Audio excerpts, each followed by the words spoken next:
On this episode, North Carolina, from NC to BK, filmmaker and provocateur, my man Daz, stops by. Let's go.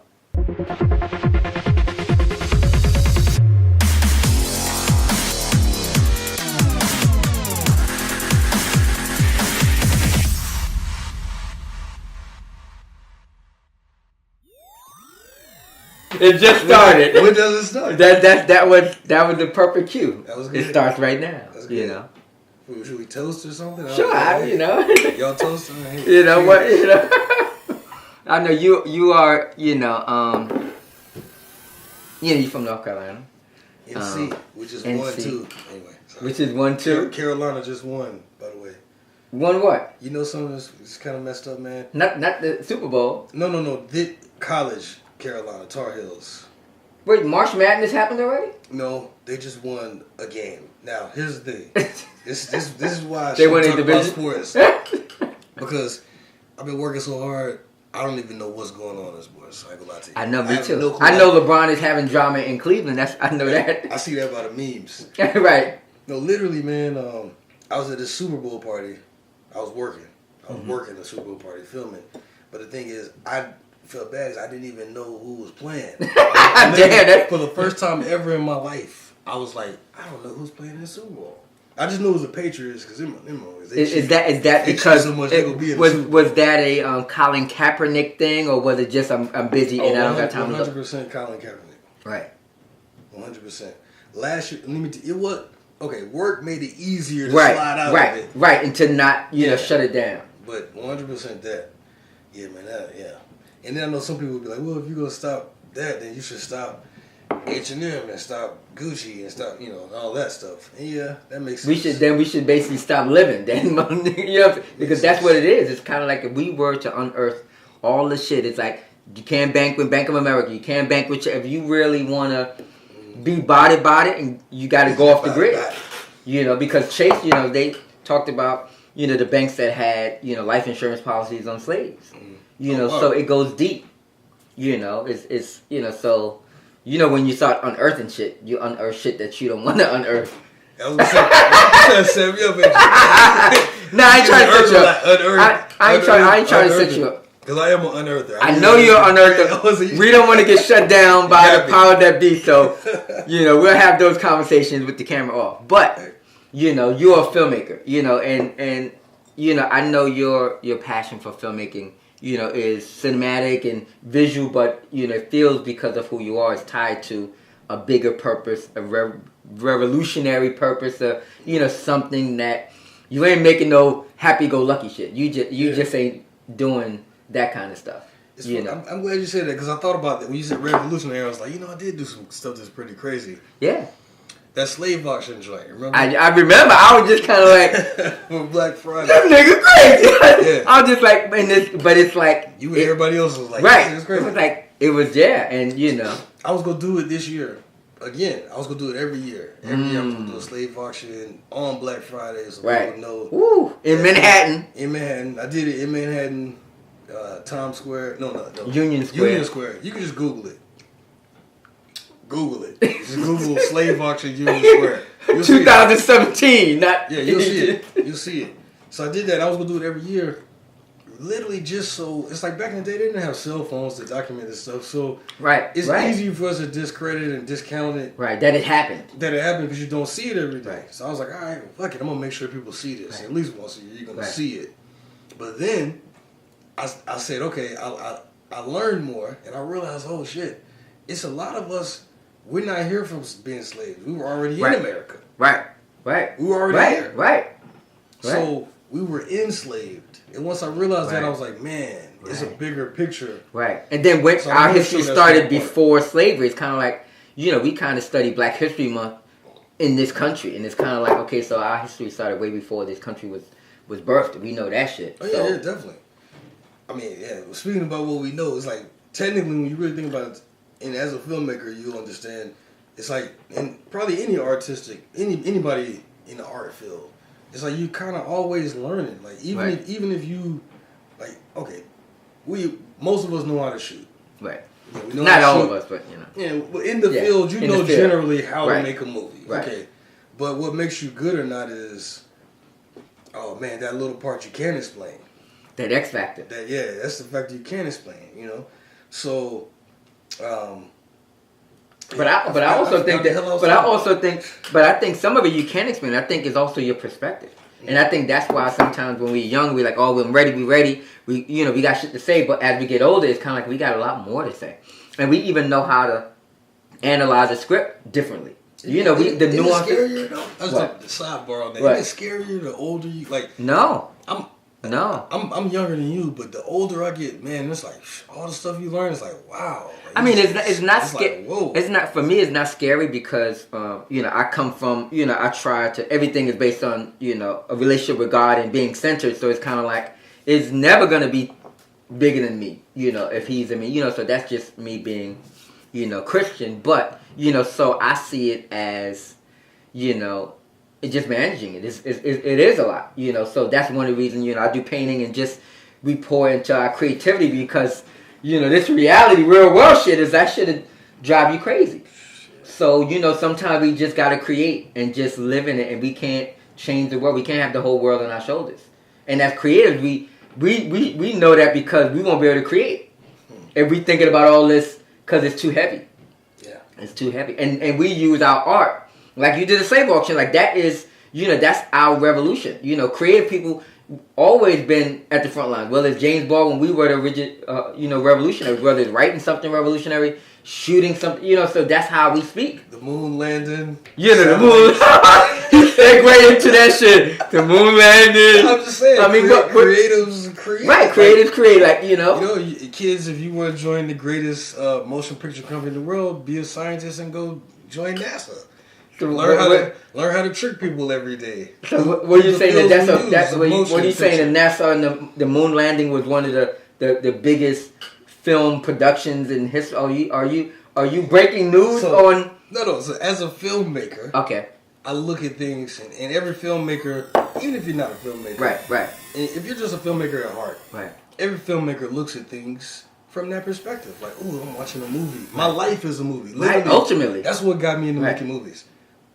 Every time I think of something, I'm always like, okay, what if John said that to Jay, and Jay said this, and what if, it's like I'm seeing the scripts in everyday life. Right. I'm looking at shots. I see two people talking. Oh, they're in a two shot. Okay, cool. I'm looking. That's a wide shot. It's like that's some filmmaker shit right there, boy. All the time. So naturally, when I see the moon landing footage of let me not 41, say dates. 60, whatever. Yeah. Let's not say 60 something. When I see the moon landing footage, I look at it from a filmmaker perspective, and I'm like, that does look quite like a set.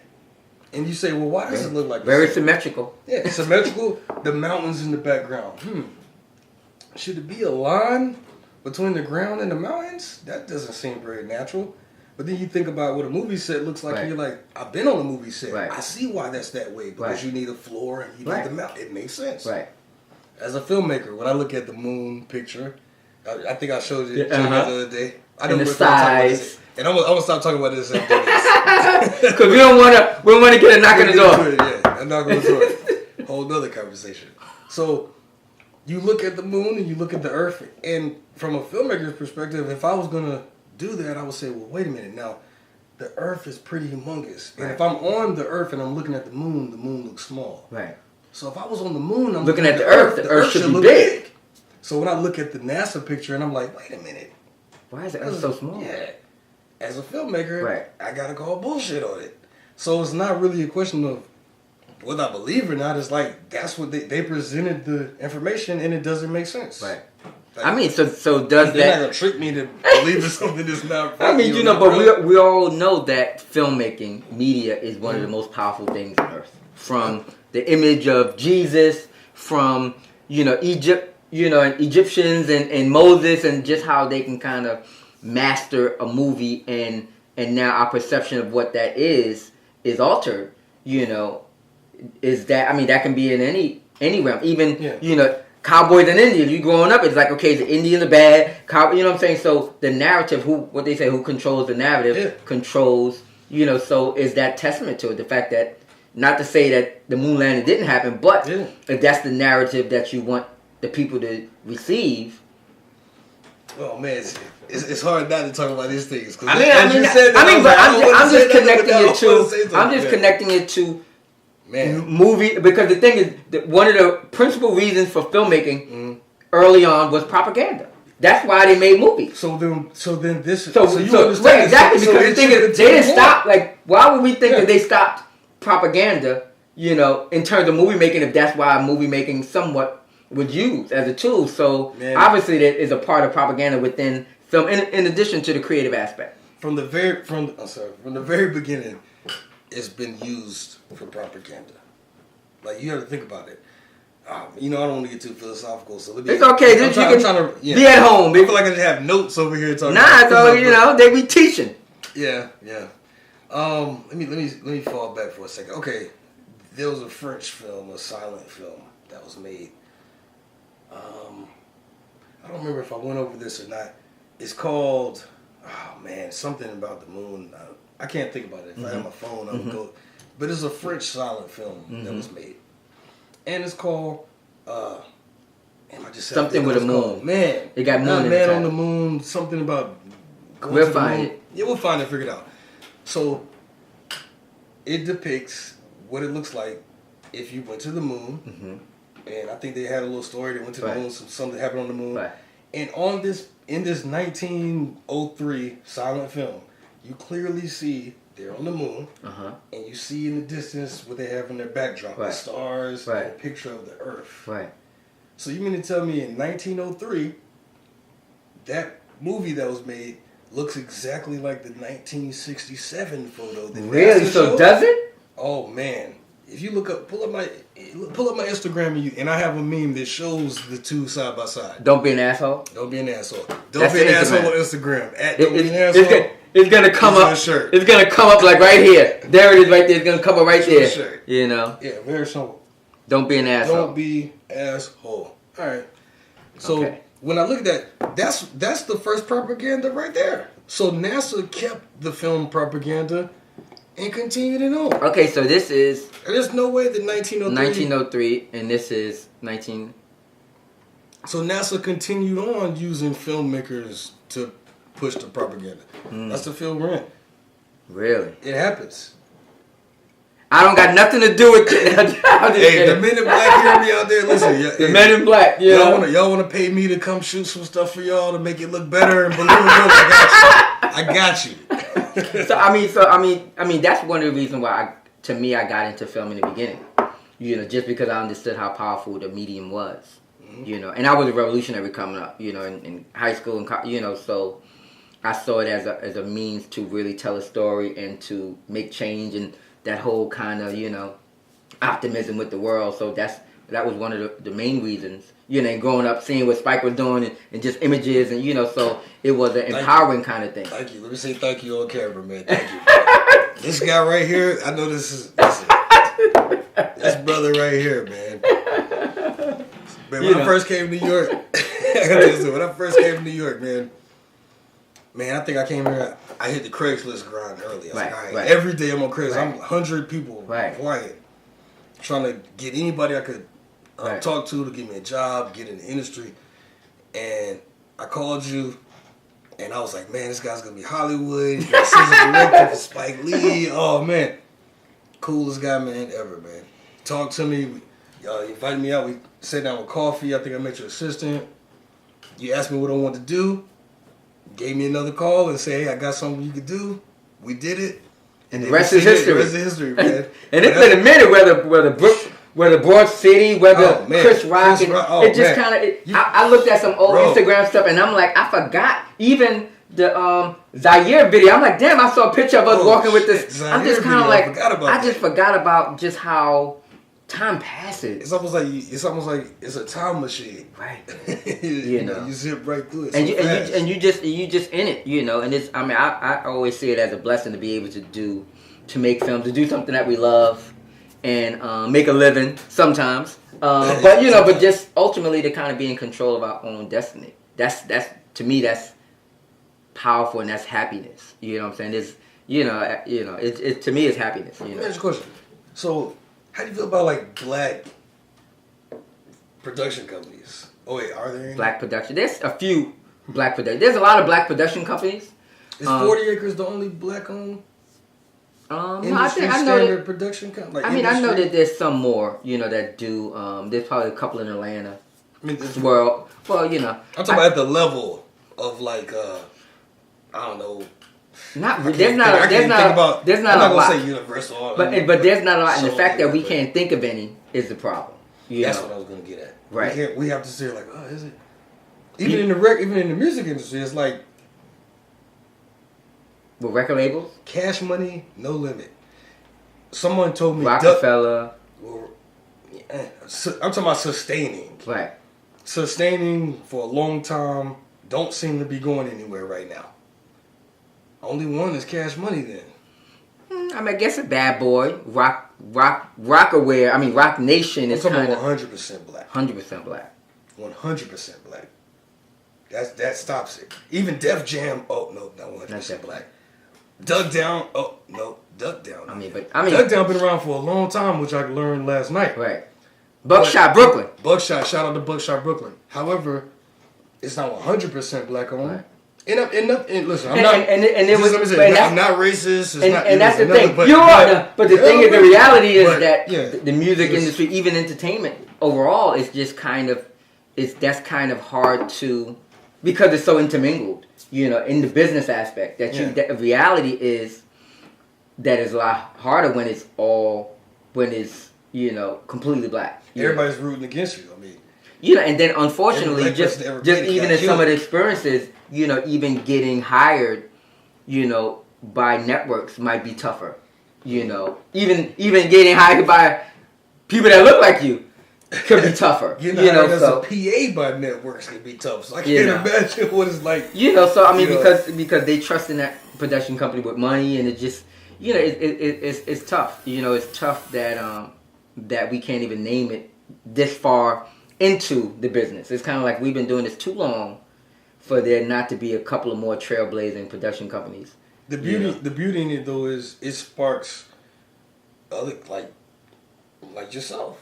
Like it sparks. This is all black production companies. I mean, there's only one person, but but it sparks that. Right. It's like, well, if you come in this door, you gotta do it this way or be this way. Right. Or you just do your own thing. Right, and that's ultimately cash money. And that's ultimately even me as a writer, and a filmmaker is like, okay, they say, okay, the best way to critique a film is to make a film. So I lean the other way. Okay, I'm not critiquing no films. I'm gonna make them. I don't like how I did. I'm gonna make my own film. So some people critique films really well, but they don't make any. So it's real easy to kind of critique something that real easy for you to be in the stands talking about LeBron. You ain't shit. Fuck you. But you can't make it on that court. You would be shooting in the gym. You know what I'm saying? Yeah, you know what I'm saying? So it's kind of like it's easy to critique when you can't fit the shoes.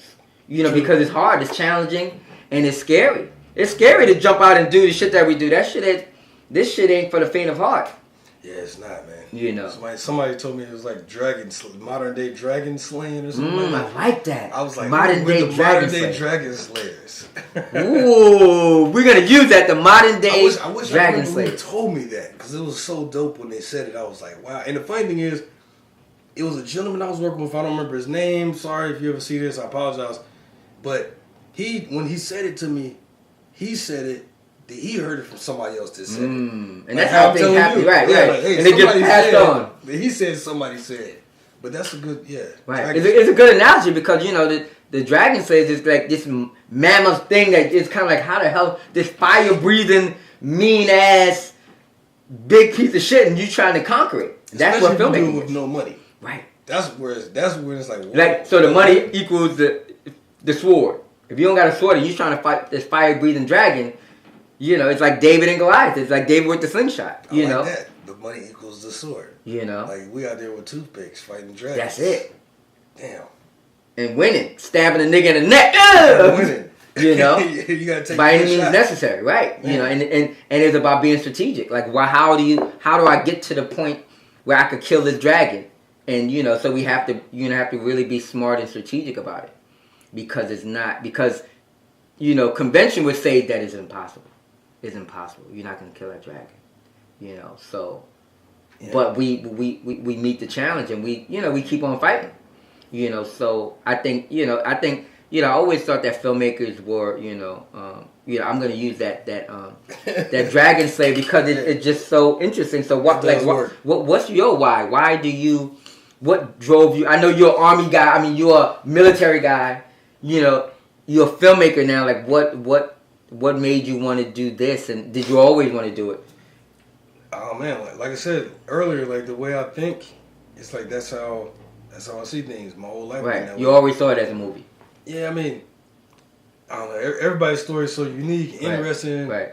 Mine's pretty simple. I mean, I have a brother and a sister younger than me.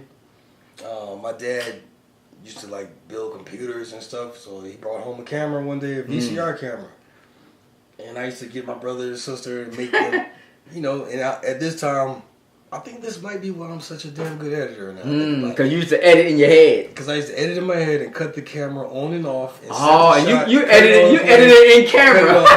All right, y'all go like this. Okay, and cut it on. Okay, then go over there. The next angle. All right, then you say that same thing. Oh, go ahead. Black Steven Spielberg. I just thought about that. That's crazy. So That's interesting. I was gonna know the VCR camera when I was a kid. It was like this big and shit. Yeah, just a kid, man. Because if you think about it, oh yeah, I think this was something in the conversation we had the other day about the generations. Right. The TV generation raised me technically. Right. So my mother and father, well actually it's a weird age. Right. But anyway, my mother and father technically, the TV was invented, so their mothers and fathers put them in front of the TV, so then it continued on. So as a TV generation kid, it's like you figure out things to do. TVs I mean, because that's what I did. I'm like, I have 5 brothers and 2 sisters. I'm the youngest, but I was in the 80s. I'm little, but they all running the street because it's the 80s in Brooklyn. So I was left alone by myself a lot. That was the 80s in Brooklyn. It was just, it was. I mean, it was block parties. It was, music. It was some gun clapping. It was some crime. It was I was young, and it was just kind of like I started writing and thinking of stories because I was alone a lot because they were, some of my brothers were into. So they were some stick-up dudes, and it was like they were, my brothers were kind of a little notorious in East New York, so I was like writing, they was out, Was East New York tough back then, like it is East now? New York. So East New York always. East New York was like, it was a lot tougher then, and it's tough now, I used to be scared to come to Brooklyn. Like, literally, I was scared. As a kid, I was like, I don't want to go there. So what happened when because we had that conversation when you eventually moved to Brooklyn, and you were just kind of like, yo, this is what's up. Because I think Brooklyn get a bad rap. Man, it's what it was. See, as a kid, when you come up here with your female cousins, right? You're the guy. You got girl cousins. They getting hollered at and so and you're like, you can't. Like a little kid is like, and these big dudes like, yo, what up? And you're like, you can't do shit. Like, come on, man. What am I supposed to do? This is my cousin, dude. Don't shake me, man. Yeah, but I don't know, man. Dad, and then the movie Juice fucked me up, bro. Really? The movie Juice as a kid, I was like, why the fuck you? Really? I mean, Juice was. Shit. Juice. But, you didn't want to run Bishop was. Bishop. You don't want to run into Bishop. You want to run up on Bishop. But I knew. I knew a few Bishop. bishops. It's just kind of like. But just growing up in East, and and sometimes I go back and just running into some people I grew up with. But there's a lot of people that I grew up with that. Whether they locked down forever or died. I remember I went to elementary school with this cat that was later learned that he was a hitman. You know what I'm saying? But it's just like, it was crazy. I went to high school. Trust me, this is leading on purpose. But he was just cool. That was my man. I was just like, I'm glad that was my man because he was like. This is the reason why I said, fuck it, I'm going to come to New York. Because I realized it's the same shit. It's the same shit. As a matter of fact, it's even worse down south. Right, because it's like, you really stuck with a nigga. Do you know it's worse down there than up there? It is worse down there. You get got down there. That's it. And nobody ever know you got got. Right, because this bushes is dark. Everybody can carry guns. You can't really carry. Everybody carrying guns. Up here, it's like 9 times out of 10, you can check a nigga. Right. He's not carrying he ain't carrying a gun because it's going to be too hot. Right. Everybody's carrying a fucking gun. Everybody got a gun in the car. The bums walk up to the car like, hey, when they ask, I noticed that up here. Downtown Charlotte, by the Greyhound station. In Charlotte, the bums around there, because I guess the bums around there, like, if they see you, they come to your car like, hey, can I get some money? Right. It ain't like up here, niggas like, hey, nigga. Because they might get shot. Car, man. Right.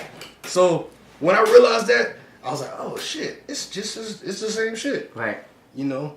So yeah, that made me feel comfortable going up here. Yeah, so I mean, you know, fuck it. This is so now Brooklyn is your home. It's just as hard as it is down there. Same black people the same everywhere. Hoods the same everywhere. Right.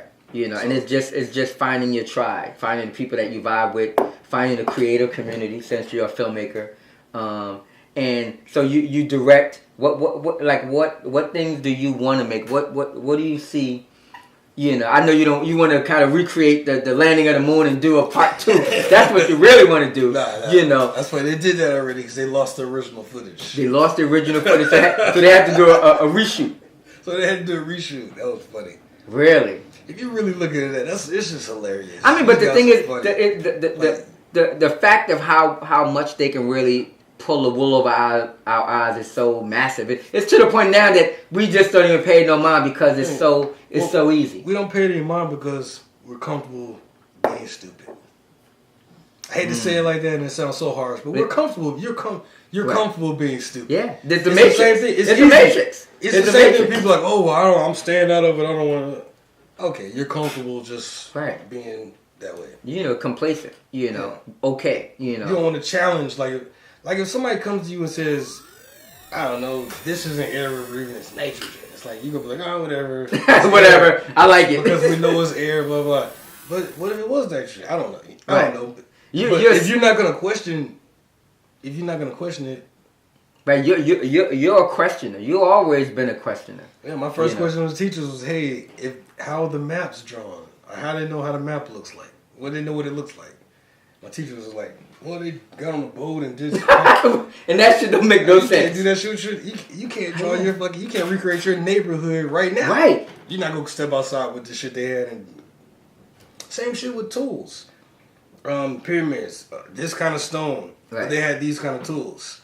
Well, if these kind of tools can't cut that kind of stone, guess what? They probably didn't use those kind of tools to make that kind of stone. It can't happen. It's a mystical stuff, but it's not mystical. Right. It's just... No, I'm saying it's mystical how they're using something else. Yeah. You know? Maybe they're using their mind, to cut stones. Who knows, man? I just know, you got to question it at least.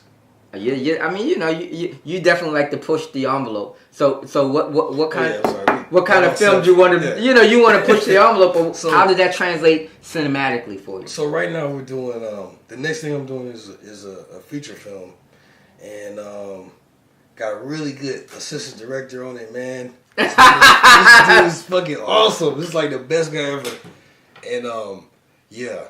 That's what I got going. It's going to be a comedy. And what would you make it a little differently? Because I do stand up. Right. We're going to allow the stand up routines to actually take place within the movie. I always like that. That kind of reminds me of Top 5. Kind of did that a little, where it was kind of built into the fabric of it. Yeah, Top 5 was I like how they. We worked on Top 5, so Yeah, definitely. I like how they did, and also Kid and Play did something similar too. Oh really? I just got to put that out there. They did. It was really awesome. It's like Kid and Play. They take over Comedy Club. I feel like I saw that. I feel like I saw that online. Yeah, like a little series. You might have. It was out for. I don't think they ever pushed it. But the point I'm making is I got to pay homage to them because they did something similar. Right. But in our movie, it's gonna be different. If you enjoy watching a Netflix stand-up routine, something funny, and I just saw Kevin Hart's thing. He did the movie first, then the stand-up routine. Right. I wasn't digging that too much. The stand-up part was, if you talking about the same movie, the stand-up part was so short. It was so short. I was like, that shit was good. But it was so short. The one with Halle Berry. Yeah, but the stand-up bit was short. It was. It was kind of like a little underwhelming how short it was. Yeah, it was pretty short. So I guess they focus a lot on the movie aspect. But that's the thing that kind of. I'm trying to get Kevin Hart to cameo in the movie. I was gonna tell you. Oh, okay. Yeah, I know. So Kevin Hart's gonna cameo. I'm trying to pay him $10,000 just to come in. Kevin Hart. Just to come on. $10,000. Just listen to what I'm saying. $10,000. It's not enough. I know it's not. But if he ain't gonna tie his shoes for $10,000. I get it. But it's about relationships. Okay, true that. It's about relationships. True that. Kevin Hart is in Charlotte, North Carolina. Okay. Shout out at the time. So you just need to stalk him and make him shoot a scene. His people's like, hey Kev, can you come over here with me real quick for like 15 minutes? $10,000. I gotta do $1,000 a minute. Yeah, like it. All right, I'll come. What I gotta do? all you gotta do is just come to this spot. So the scene I'm gonna do with him, he's not gonna be able to get in the club. So I'm gonna instruct the bouncer at the club saying, hey, Kevin's coming in. As soon as I see him pull up, roll cameras. Kevin's gonna try to come in. The bouncer gonna be like, nah, I can't let you in. And he's gonna be like, oh, for real? All right, probably, whatever he does, whatever reaction he does, that's what it's gonna be. It's improv. Right. He's gonna get in the car, drive off, but he's gonna get $10,000 for that. So I can use his likeness. All right, Kev, it's on you, baby. Very simple. Very simple. So anyway, we got that coming. I mean, that's comedy. The thing with you. It's kind of like you've gone crazy comedy, satire, and then you've gone totally left revolutionary. It's like you really. You're not to say that you're Jekyll and Hyde, but that's interesting. They're the same thing. What is comedy? The thing is, so what is comedy? What's the definition of comedy? I think the best illustration of that is like Dave Chappelle. Like the shit that he does is very, very comedic and very kind of, kind of thing. And to me, one of the best comedians, and he's not a comedian. I mean, one of the best comedians is It's so many. I was like, right. But another Malcolm X. I used to look at all his speeches in college. His stuff was because it was so on point and so sharp. It was funny because the stuff that he would say was like so true, but it was so funny in that, And Dick Gregory is the same way. It's kind of like I watched him cuss out. Man, I watched Dick Gregory have white people pay to come see him cuss them out. I was like, what? That's some revolutionary shit. That's amazing. Like, literally. He wasn't holding anything back. He was just giving it to him. Oh, man. That guy there. Right. Dick Gregory, man. He's... Yeah. It's crazy because, like, he might be the only black person doing what he's doing that wasn't an agent and that they didn't write out kill that we know about. There wasn't an agent that didn't write out kill that we know about. Yeah. Oh, that's a little common knowledge. If you look on YouTube, if you type agent on YouTube, it's a black guy that he claims he worked for the FBI as an informant and he brought down the Black Panthers. Right. I'm just saying. So that's what I mean by agent. Like, yeah. So you always talking about some revolutionary stuff. Look at it. This podcast is create, hustle, repeat. Yeah, and I just keep repeating. You're just competing the conspiracy, but that's the thing. But this is what we're getting into. So this is leap. Okay, so a brother of mine, Uriah Brandon, is doing some big stuff. So what it's all leading to is all of this energy and learning all this knowledge is gonna eventually end up in a movie, so that people can be spoon fed. Right. What's really going on? Right. As like the zeitgeist. Not like zeitgeist. Like something like like They Live in the 80s. Ooh. Remember that movie? I could name. It's a lot of movies that really have other meanings. Yeah. And it's about time. It's time for another one. Yeah, that's true. In the right direction. Right. Because we've come so far to the left, and where we going, it's scary. But but that's why we create. To me, this is a way for us to communicate our views, hit people up because they pay attention. Yeah. They pay attention to movies. It's kind of like, for us to be filmmakers and not understand how powerful it is and be like, oh, I'm just want to do. It's like, no, this is some serious shit that we're doing. That's true. So, I definitely take it, I take it serious and I'm, that's why I ask to be led with doing it because it's such power to have in our hands to just be willy-nilly. And it's good you're doing this because, like, I don't know about the other interviews. I just know, like, my interview, they're probably... They're not interviews. I don't call them interviews. I call them conversations. I don't know about... It's kind of like having a conversation because we had talks and sometimes I'm like, damn, I wish we was taping. Sometimes I forget the cameras on. Right, but that's the whole point. You can't take it back. But that's what it is. It should be real. It should be authentic. And, we're creative people. We don't just make movies. We are students of life, of the world, and we are ultra sensitive to what's happening around us. That's true. That's why we filmmakers.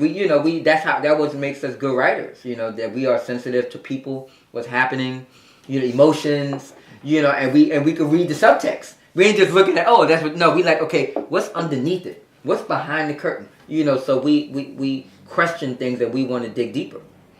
So that's and we need that, especially now. Yeah, but then, yeah. But then what? I was gonna say. Yeah, go ahead. What? Repeat. No, I guess I'm saying, but then, what does it all matter, really? I mean, but that's like, to me, that's why the balance is there. But that's why I think the balance is there. To me, it always has to be coupled with something that you love, because we don't know what doesn't matter. But as long as you have a level of happiness and you're doing something that you love, whether it's painting, whether it's hanging with your girl, whatever, whether it's going to the movie, we have to live. Because we don't know what the fuck. We still have to live. We have to get up. We have to have coffee. We love it. We have to chop it up with our peoples and just live life and not take everything so seriously. Because at the blink of an eye, the shit could be gone. That's true. So. And we don't know if we'll even know if it's gone or not. So you always going deeper than, the fact that it's gone and you don't even fucking know it's gone. That's some crazy shit. That's the way it happens, though. Like, you don't know you was born. You didn't know you were born. It's like, I don't know. Like, right. I don't know. Right. Nobody does, though. That's the beauty of it. Right. The revolution will not be televised. That we do know. And I used to think that I used to be, I love Gil Saharan and The Last Poets, and the revolution will not be televised. And now I'm like, okay, we got movies, we got TV, we got social media. It's like, the revolution is going to be televised. And I just worked on a piece. I'm working on a piece called that, and I got an epiphany. You can't show the piece on the camera. I was going to say you can't. It's not done. The piece is done. It's not when done. You show this piece, you got to show the other. Is that in the frame? Yeah, that's in the frame. It's not done, but it's color bars. A couple of years back. A couple of years? What? How long you been at this? Your whole life? 3.5 years. 3.5 years ago, I was over here at a meeting. Was that the script writers meeting? It might have. Yeah. And I was like, oh, shoot, you paint. And I saw the paint and I was like, okay, it's pretty good. Came over here. Was that yesterday? Yesterday I was over here. Saw this stuff, I was like, oh my gosh, this dude's a real artist. so before you was like, look at a fake ass artist before. Oh, you wouldn't know what I was really thinking? You wouldn't know what but I told you why I started painting, Sorry about I told you I started painting because it was just kind of like, and I told somebody else that it kind of saved me. I just needed a creative outlet, that to dig yourself out of a hole and just kind of, to remind yourself why you want to be creative, why you want to create. But to go back to the revolution not be televised, when I thought of the piece, I was like, you know what? It's not going to be televised. Even I was like, TV, no, everything is on TV, everything is social media. We're going to see everything happen. I'm like, it's not going to be televised. You know why? Because the revolution is inward. Yeah. It's in your mind. Well, and you had a revolution in your mind. That's why you see things a certain way, and some people, they ain't have a revolution yet. So that's the revolution. I was like, man, the revolution won't be televised. You know what else? Let's take it from a comedic but serious level. Right. And this ain't even laugh out loud. It's not an LOL situation, but think about this. Did you know that the Black Panthers were giving out food? Yeah, I knew that. You knew that. Yeah, I knew the breakfast program. That was the reason they're starting the Black Panthers. But let me ask you this. At that time, was that in the media? I think it was in the media, yes. Was that the main thing in the media? It wasn't in the media until they started carrying arms only when black people were being abused by police, and they wanted to make sure that the arrest was legal, so they would come strapped just to watch to make sure that they did it by the book. That was it. That's when it was kind of like, okay, we don't know if we like this. And when the FBI went after them, right, they said it was for a reason other than what it was. They never really defined it. Yeah. They never really defined killing any of the Black Panthers. They just so on both sides, that revolution was not televised. Yeah, well, I guess it was not. I guess it wasn't televised. So in a real literal sense, as well as figuratively speaking, the revolution won't be televised. Right. Literally, the revolution will not be televised. Right, because most of the revolution is happening behind the curtain. Like we even think about Trump and what's happening in the government. It's kind of like a lot of the stuff is happening behind closed doors. There's a lot of bills getting signed. If you go back and listen to that point, man, oh man, which is the revolution was not televised. It's crazy to me how the stuff he talks about. What was that? I'm going to go back and listen to it to refresh, but it's some names he talks about, and when you look at the correlation, at the time when I was analyzing it, the correlation was heavy. Yeah. It was during the Bush presidency. Right. And I was like, wait a minute, this is just the correlations of how things were happening. Everything is circular. I mean, I think it's really going back to that time, but on speed. It's kind of like everything is right now is hyper.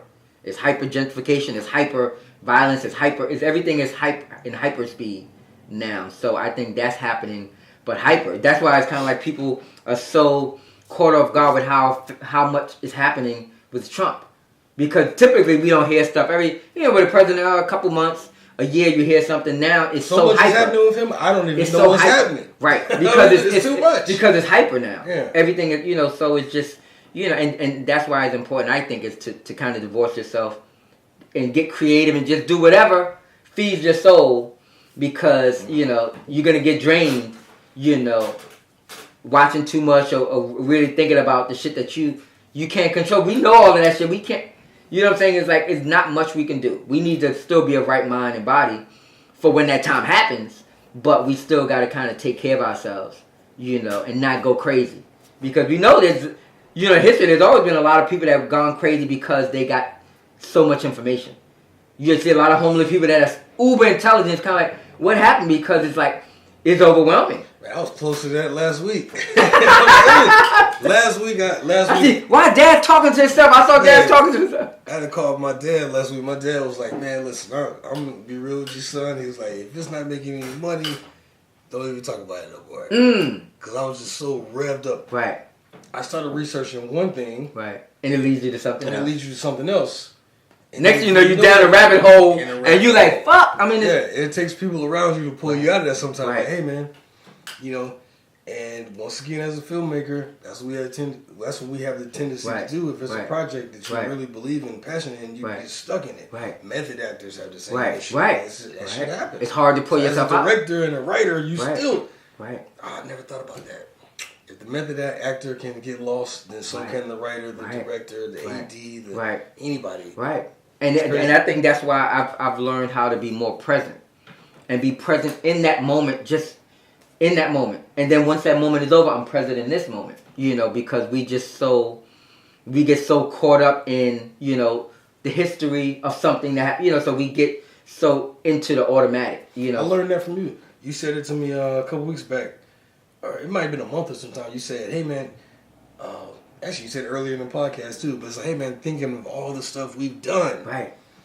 When you think about that, like, you told me, you got to sit back sometime and think about all the projects you've worked on. Right. Because it's like you said, it goes so fast. A year for us is not the same as I had a relation, my ex-fiance, it was some issue, but it was something happened.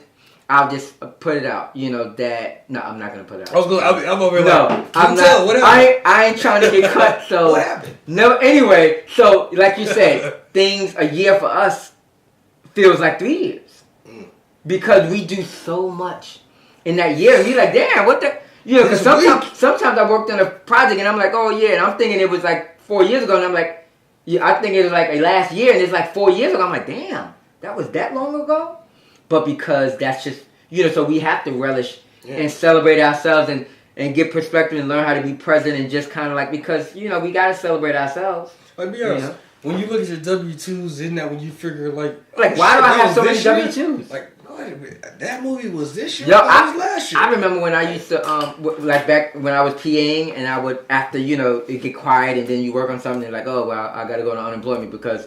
ain't a lot of jobs happening, and you go there and you give them all your W-2s, and they're like, why do you have 18 W-2s? You know what I'm saying? Like, why, why are you working on something? I'm like, well, it's in production, so we work on a lot of different, and people just don't understand.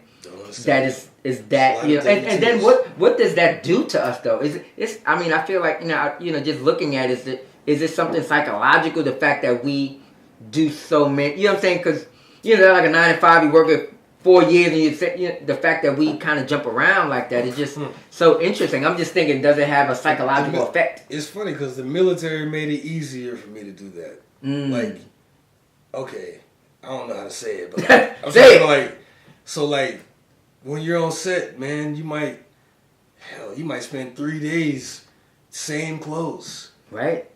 Working 16 hours, right?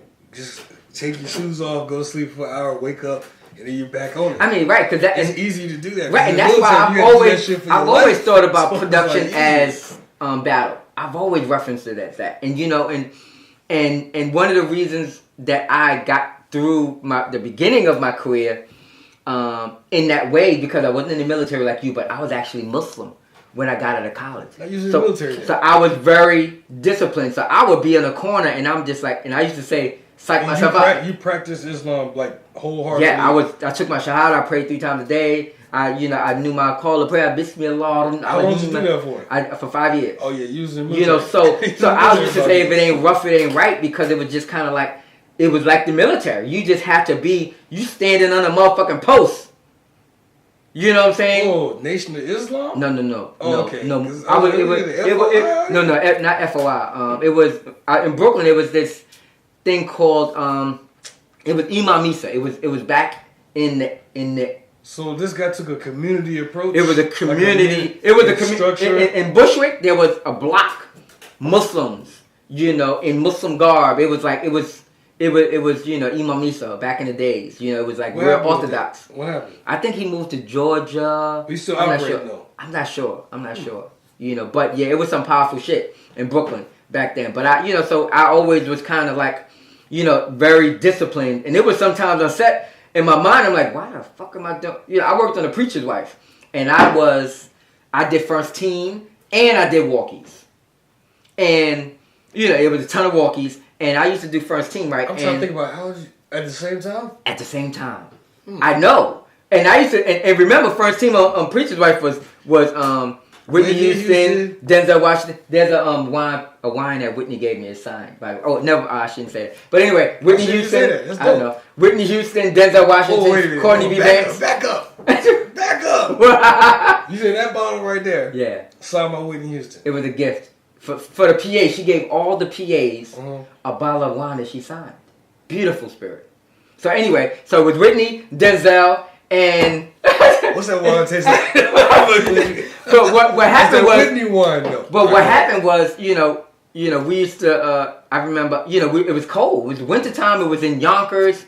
And sometimes I'll be standing outside of their trailer. It was in Harlem for some reason. No, it was in Yonkers. They made it look like it was Harlem or something? I can't remember. No, it doesn't. I don't think it looks like... I guess sometimes... No. Yeah, it was Yonkers. I forgot where it was supposed to be. One time, but it was like wintertime. And I remember standing outside of their trailers.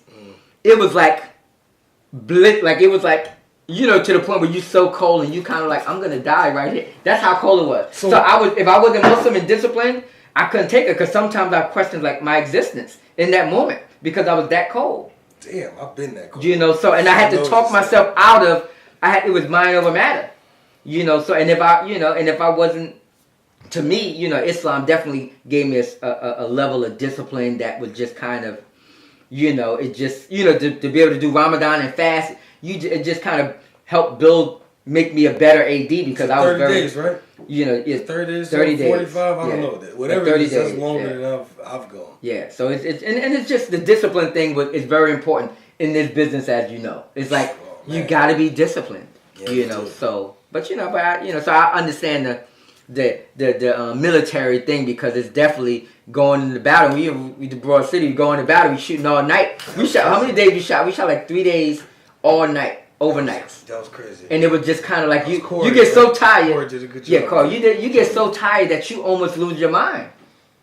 And then your position on it was even crazier because would you have a week on and then you had a week prepare for a week, right? A prep week and a shoot week, week, back and forth like that. And then it's just it's in relationships and all of that kind of stuff when you. I'm still single, but the fact... I thought you meant work relationships. No, just relationships in general. When you're doing stuff like that, it's hard to maintain. Where you coming in, you working 14 hours, like, why are you working so long? You know what I'm saying? It's like it was always tough because it's hard for people to understand that you work that long. And then once you get off, you don't want to have a conversation. Too far away from that. Let's go back to the work relationships, though. Right. Holding that shit together. Work relationships, man. That's a tight one. A lot of people don't realize, too, in this game, it's all about the relationships you have. Yeah, that's it. That's it. That's all it is for us. Right.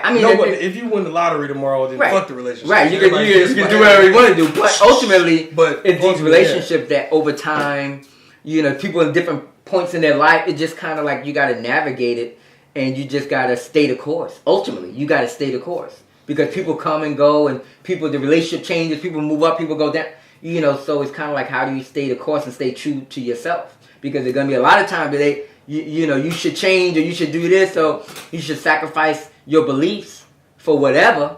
But you got to stay true to who you are because that is gonna That means at some point you have to decide between a check or being true to Yeah, we've known that. We worked on those projects like all money ain't good money. We've been on those projects. We talk about so it's like that's why anytime I do any project, I decide right then and there, do I want to do this and would I do it for free? I know that's crazy. That's how I have to do. Like Jay-Z said, if you can't afford 2 of them, you don't need it. Like if I can't buy 2 of them, then I'm not gonna buy 1. I like that. I like that. Jay-Z said it, so I can't say that. Jay said it. However, the same thing goes with that. If it's something I'm not gonna do for free, I'm not gonna fucking do it. Period. I don't care how much you offer me. I wouldn't do shit for free. I don't want to do it. Right. That's just what it is. Right.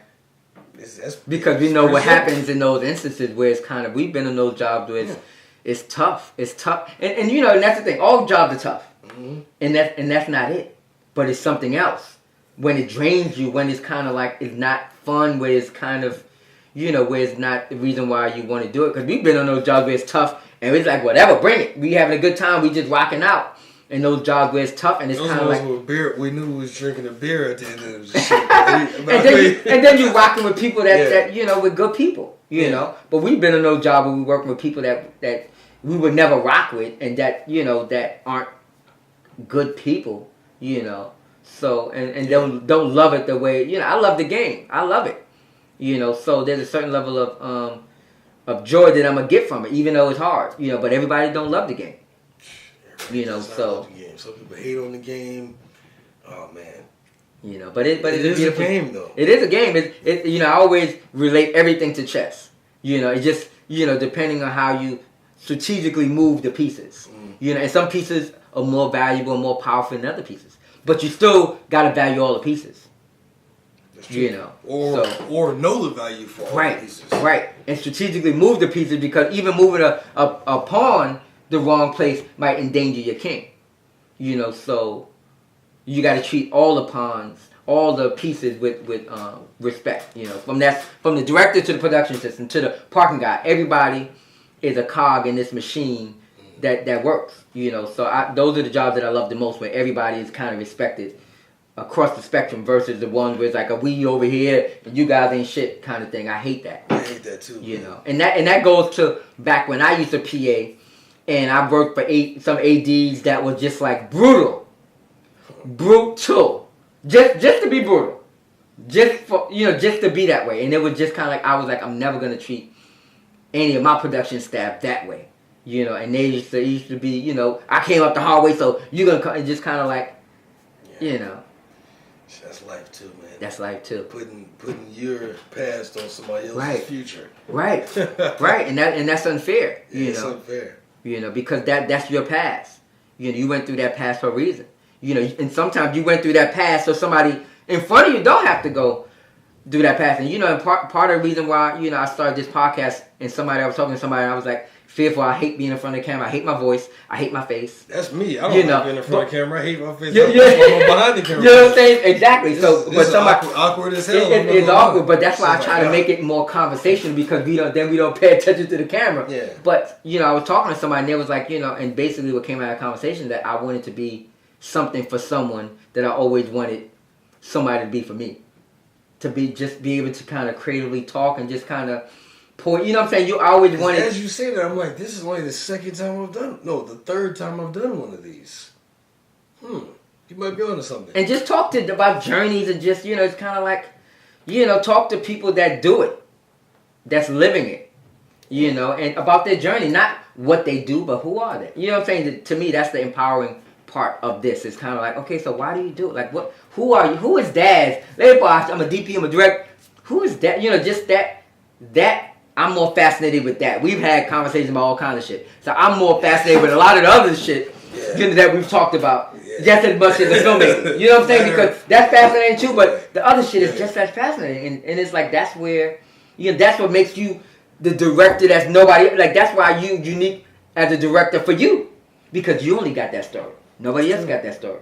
You read that script, you're going to analyze that script based on where you came from. It's like you do it and just let the people judge. Right. You know, just put it out there. If you make money, you make money. Right. If you don't, you're happy you put it out there. You know, keep going. Like piggybacking finishing what I was gonna say. This episode here, nobody might care about this one until 5 years from now. Right. We're like, oh man, when NASA all come, when it all yeah. Or when the person makes it, it's like, oh, right. Or you keep doing this, and then the guest list gets crazier, and crazier. And to me, it's just kind of like I always wanted to, and I have conversations with creative people that I know, respect, admire, cool people, friends of mine, and it's kind of like I just like to talk and build, and there's so many, dope creative people, and it's kind of like sometimes we just kind of forget because we in it, we going, we grinding, and it's kind of like, okay, so, and we get to stop for a second, just for a second, because tomorrow we gotta create, hustle, and repeat again, but for this moment, we get to sit and reflect on the stuff we did, on life, and just be, it's like why can't we just be?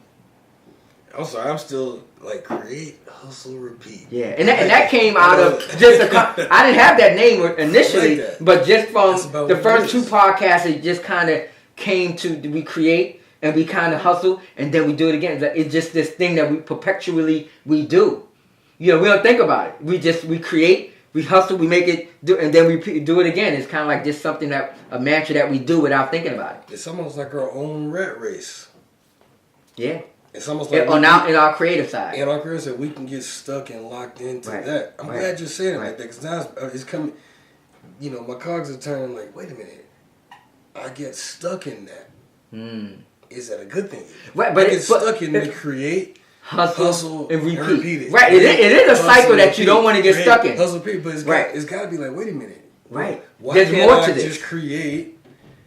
Why do I gotta hustle? Right. Why can't I create, and create some more, and then have a beer. Create. But you're right. We have to hustle. Right. Because that's the creative. But that's that creative journey where we create and we have to hustle again, because it's just, how it is. We move from one project and it's like we can't even sit back and enjoy it. We gotta be like, okay, so what's the next? Starting something else before some finished editing, and then you gotta repeat. You know what I'm saying? So I think this is a great way for us to kind of stand down. Painting does it for me, and we all kind of need something, whatever that is. Strip club, throwing ones, having a drink, going out with whatever that is that helps you to just kind of stop for a second. We have to, but then the next day we got to get back in it, because the grind is real. This creative grind is real. But but it's all good.